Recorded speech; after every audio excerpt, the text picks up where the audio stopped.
तो चलिए आज हम बात करेंगे कि फ्लैश की मूवी में क्या चल रहा है और एज़रा मिलर की लाइफ की सारी कंट्रोवर्सी के बारे में, जिसकी वजह से फ्लैश मूवी पर भी इफेक्ट पड़ा। तो चलिए पहले एज़रा मिलर की लाइफ के बारे में बात करेंगे।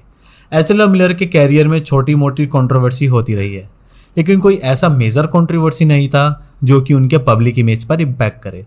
अगर मेजर कंट्रोवर्सी की बात करें तो 2011 में पहली कंट्रोवर्सी हुई जहां एज़रा मिलर पेंसिल्वेनिया में थे द पर्क्स ऑफ बीइंग वॉलीफ्लावर की शूटिंग कर रहे थे, जहां पुलिस वालों ने बस एक रेगुलर चेकिंग के लिए उनकी कार को रोका और उनके सामने ही एज़रा मिलर एक जॉइंट जलाने लगे।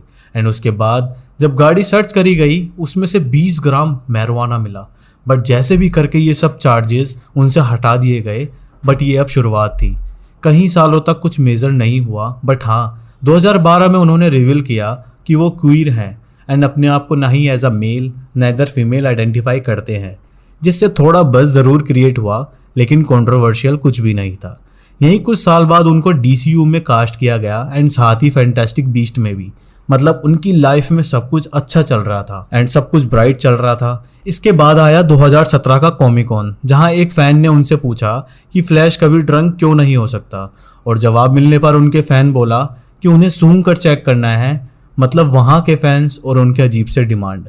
लेकिन इस डिमांड पर एज़रा ने क्या किया, उस फैन को ही किस कर लिया।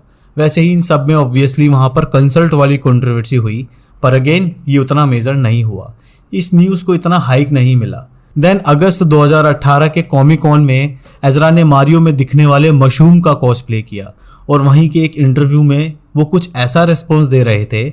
ऑब्वियसली ये कोई कंट्रोवर्सी नहीं थी, बट उस टाइम कई न्यूज़ पोर्टल ने एज़रा के इस बिहेवियर को थोड़ा मेंटली अनस्टेबल बताया। इसके 3 मंथ के बाद नवंबर 2018 में एज़रा ने किसी डायरेक्टर और प्रोड्यूसर के ऊपर हरेसमेंट के एलिगेशन लगाए, पर उन्होंने बोला कि ये बहुत पहले हुआ था। अब किसी डायरेक्टर और प्रोड्यूसर का नाम यहाँ रिवील नहीं किया गया, जिससे कि ये बात दब कर रह गई। एंड ऑब्वियसली उस टाइम मी टू फेस चल रहा था, तो ऐसे न्यूज़ डेली आते ही रहते थे।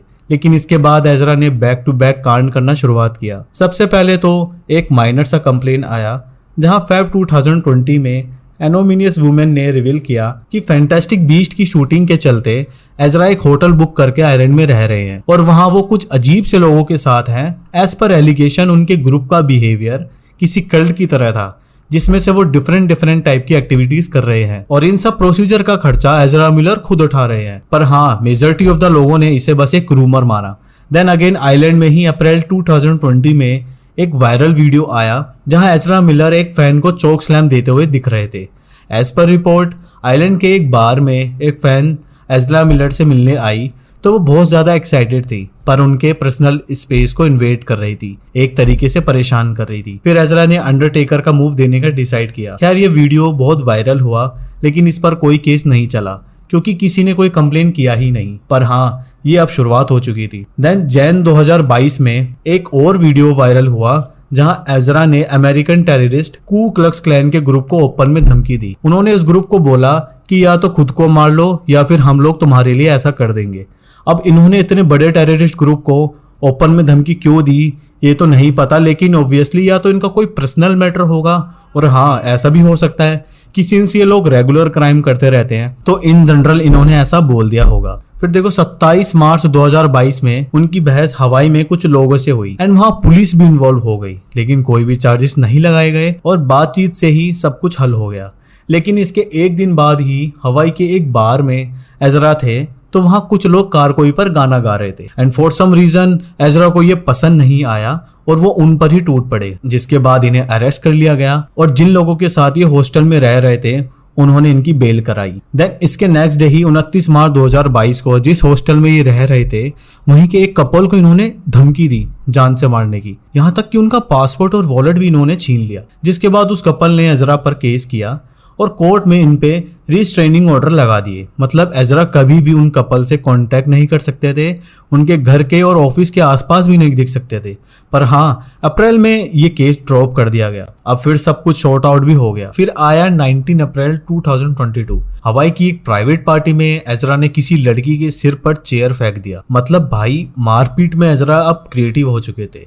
या ऑब्वियसली उस लड़की का सिर फट गया और उसके कंप्लेन करने पर एज़रा को अरेस्ट भी कर लिया गया। पर इनफ एविडेंस ना होने के चलते उन्हें छोड़ दिया गया फर्दर इन्वेस्टिगेशन के लिए। देन 16 मई 2022 music producer Oliver Ignatius and rapper Gage Guerra ने क्लेम किया कि एजरा मिलर ने उनके एक म्यूजिक को चुरा लिया है एंड बिना क्रेडिट के अपने सोशल मीडिया पे भी शेयर कर दिया है, जिसके लिए उन्होंने स्टेटमेंट दिया कि वो जल्द ही एजरा पर केस करने वाले हैं। पर इसके बाद ही एजरा ने खुद वो सॉन्ग सोशल मीडिया से रिमूव कर दिया एंड आई गेस वहां पर सब कुछ शॉर्ट आउट भी हो गया होगा। पर सबसे मेजर कंट्रोवर्सी हुई जून 8, 2022 को, जहां एक पेरेंट्स ने एजरा पर कई सारे एलिगेशन लगा दिए कि उन्होंने उनकी बेटी को बचपन से मैनिपुलेट किया है। उन्होंने बोला कि एजरा उनकी बेटी गिटसन से जब मिला था जब वो 12 साल की थी एंड तब से ही दोनों टच में थे। अर्ली एससी एजरा ने उनकी बेटी को मैरिजुआना एक ड्रग्स एक्सपोज किया एंड इवन जब वो 14 की थी तब बिना परमिशन के एजरा ने उसे अपने साथ फैंटास्टिक बीस्ट के सेट पर ले गया था। और जब वो गिटसन 16 की हुई तब से ही दोनों साथ में ही मल्टीपल्स जगह घूमने जाते रहते हैं एंड अभी के लिए जब वो 18 की है तो दोनों साथ में ही लापता है। उन्होंने बोला कि एजरा ने फोर्सफुली गिटसन को साथ ही रखा है, एक तरीके से किडनैप कर लिया है। इसके बाद उनकी बेटी गिटसन ने अपना स्टेटमेंट एक इंस्टाग्राम वीडियो के थ्रू दिया।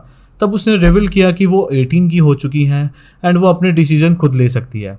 उसने ये भी बोला कि उसके पेरेंट्स ट्रांसफोबिक है और उल्टा उसके पेरेंट्स ही उसको मैनिपुलेट करते हैं, जिस पर उसके पेरेंट्स ने रिस्पॉन्स किया कि उनकी बेटी ने ऐसा रिस्पॉन्स एजरा के मैनिपुलेशन और ब्रेन वॉशिंग के चलते दिया है। खैर ये केस कोर्ट में था। एजरा एंड गिटसन दोनों को ही कोर्ट में हियरिंग के लिए मल्टीपल्स टाइम बुलाया गया। इसके बाद भी वो दोनों कोर्ट में कभी पेश नहीं हुए एंड ऑब्वियसली इसके बाद एजरा के अगेंस्ट अरेस्ट वारंट निकाले गए, जिसके बाद पुलिस अभी तक उनको अरेस्ट नहीं कर पाई। और इन सब से एज एक्सपेक्टेड एजरा ने फिर से मेंटली अनस्टेबल होने का सबूत दे दिया। 15 जून 2022 को उन्होंने अपना इंस्टाग्राम पे पुलिस को ही टैग करते हुए कुछ बीम्स शेयर किए, जिसपे इनडायरेक्टली पुलिस का उन्होंने मजाक उड़ाया कि वो लोग उनको पकड़ नहीं पा रहे हैं एंड इसके बाद उन्होंने अपना इंस्टाग्राम डिलीट कर दिया। इंस्टाग्राम अकाउंट डिलीट होने के नेक्स्ट डे ही मतलब जून 16, 2022 को एजरा पर एक और एलिगेशन लगाया, जिसको शॉर्ट में बताऊं तो एक माँ और बच्ची ने एजरा पर ब्लेम किया। जब वो उनसे मिले थे तो तब वो थोड़ा नशे में थे और उन्होंने उन पर कुछ गंदे कमेंट्स पास किए और गन दिखाकर धमकी भी दी। साथ ही उनके बीच कुछ बहस भी हुई। इसको लेकर केस अभी भी चल रहा है and as per reports later Ezra उन दोनों से माफी मांग चुके हैं, बट वो कुछ अजीब सी माफी थी, जहां ये बताया गया है कि माफी मांगने के लिए एजरा उनके घर में गए थे, वो भी एक प्रॉपर काउबॉय के कॉस्ट्यूम में। इमेजिन करो कि यार कोई काउबॉय के कॉस्ट्यूम में तुमसे माफी मांग रहा हो। इसके बाद 23 जून 2022 के एक और इंसिडेंट हुआ, जहां एक फादर ने न्यूज एजेंसी को बताया कि उनकी वाइफ और 3 छोटे बच्चे एजरा मिलर के फार्म हाउस में रह रहे हैं। उस फार्म हाउस में ओपनली मैरिजुआना का प्लांट्स लगा है एंड वहां पर कई सारे गन्स भी ऐसे ही रखे हुए होते हैं, जो कि छोटे बच्चों के लिए ऑब्वियसली सेफ एनवायरनमेंट नहीं है एंड फिर भी इसको लेकर उनके ऊपर कोई केस नहीं किया गया। एंड बच्चों के फादर ने बोला कि वो नहीं चाहते कि उनके छोटे छोटे बच्चों को पुलिस केस एंड कोर्ट के चक्कर लगाने पड़े, वो बस वहां के लिविंग को लेकर टेंशन में थे। इस पे एजरा की तरफ से कोई भी स्टेटमेंट नहीं आया। इसके बाद भी नेक्स्ट 2 से 3 वीक तक कुछ ही और एलिगेशन इनके ऊपर लगाए, लेकिन एक मेजर खबर आई 4 अगस्त 2022 को, जहां as per report Ezra Miller FBI और कू क्लक्स क्लैन से डरे हुए हैं एंड इसके लिए वो हर जगह gun and bullet proof jacket लेकर ट्रैवल कर रहे हैं। एंड एज एक्सपेक्टेड किसी भी मेंटली या अनस्टेबल बंदे को गन दोगे तो क्या होगा। 8 अगस्त 2022 को पुलिस वालों ने बताया एजरा ने एक घर से गन पॉइंट पे दारू के कुछ बोतल चुराए हैं एंड वहां से भाग गए। सीसीटीवी फुटेज से भी ये बात कंफर्म हो गई है, जिसके लिए फिर से एजरा मिलर को कोर्ट में अपीयर होने का ऑर्डर मिला है। तो इसके बाद वार्नर ब्रूस ने एजरा मिलर को लेकर 3 ऑप्शन फाइनल किए हैं। सबसे पहले तो एजरा मिलर को प्रोफेशनल हेल्थ की हेल्प लेनी होगी और जो उन्होंने कांड किए हैं उसके लिए, और जो भी उन्होंने कांड किए हैं किस लिए किए हैं, और देन उसकी माफी मांगनी होगी। सेकंड ऑप्शन ये है कि अगर वो कोई हेल्प नहीं लेते हैं और जैसे भी ये मूवी वैसे ही इसको रिलीज किया जाएगा और एजरा मिलर को किसी भी मार्केटिंग में ना ही रखा जाएगा और ना ही किसी भी प्रमोशन में। और थर्ड ऑप्शन तो काफी खराब है, जहां फ्लैश की मूवी को ही कैंसिल कर दिया जाएगा क्योंकि रीशूट पॉसिबल नहीं है। लेकिन आपको अब डरने की जरूरत नहीं है, क्योंकि अभी रिसेंटली में एजरा मिलर ने माफी मांगी है और पोस्ट भी अपडेट किया है उससे रिलेटेड। वैसे तो कुछ दिन पहले ही एजरा मिलर की मूवी, जहां इसे रूमर के अकॉर्डिंग हाईएस्ट स्कोर मिले हैं, जहां ये क्रिस्टोफर नोलन की डार्क नाइट ट्रियोलॉजी को पीछे कर देती है। तो फ्लैश की मूवी का वेट नहीं हो रहा है, तो आप लोग कमेंट में फ्लैश की रिलीज डेट बताएं और देखते हैं किसके अंदाजे एक्यूरेट निकलते हैं।